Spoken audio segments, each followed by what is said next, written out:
Welcome to my channel. ఈరోజు అమ్మ వంటల రుచిలో ఎంతో రుచికరమైన మామిడికాయ ముక్కల పచ్చడి ఏ విధంగా తయారు చేయాలో చూద్దాం. తయారు చేయడానికి కావలసిన పదార్థములు: మామిడికాయలను బాగా కడిగి కాటన్ బట్టతో చెమ్మ ఏమీ లేకుండా బాగా తుడుచుకోవాలి.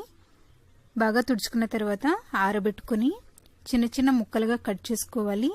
ఇవి 1 కప్పు కారం, 1 లేదా 1.5 టేబుల్ స్పూన్ మెంతిపిండి, 1/2 టీ స్పూన్ నూనె, 2 టేబుల్ స్పూన్లు ఉప్పు, 1 లేదా 1.5 టేబుల్ స్పూన్ ఆవపిండి, 1/2 టీ స్పూన్ పసుపు, చిటికెడు.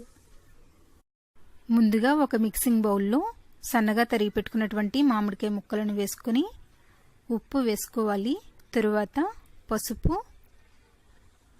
వేయించి పొడి చేసుకున్నటువంటి ఆవపిండి, మెంతిపిండి, కారం వేసుకొని ఇది అంతా బాగా కలుపుకోవాలి.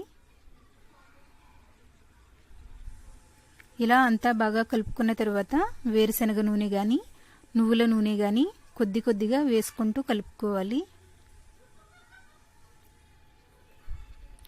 ఇలా కలుపుకున్న తర్వాత దీనిని ఒక రోజంతా కానీ 10 గంటల పాటు కానీ ఊరబెట్టుకోవాలి.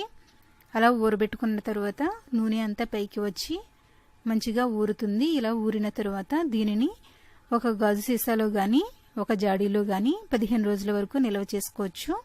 ఫ్రిడ్జ్లో పెట్టుకున్నట్లయితే నెల రోజుల వరకు పాడవకుండా ఉంటుంది. దీనిని తడి తగలకుండా వాడుకోవాలి. రైస్తో తిన్నట్లయితే ఈ పచ్చడి చాలా టేస్టీగా ఉంటుంది. దీనిని ఎక్కువగా శుభకార్యాల్లో తయారు చేస్తూ ఉంటారు. మీరు కూడా మీ ఇంట్లో తయారు చేసుకుని ఫీడ్బ్యాక్ పంపించండి. ఈ వీడియో మీకు నచ్చినట్లయితే లైక్ చేయండి, షేర్ చేయండి. మరిన్ని వంటల కోసం నా ఛానల్ని సబ్స్క్రైబ్ చేసుకోండి. Thank you for watching.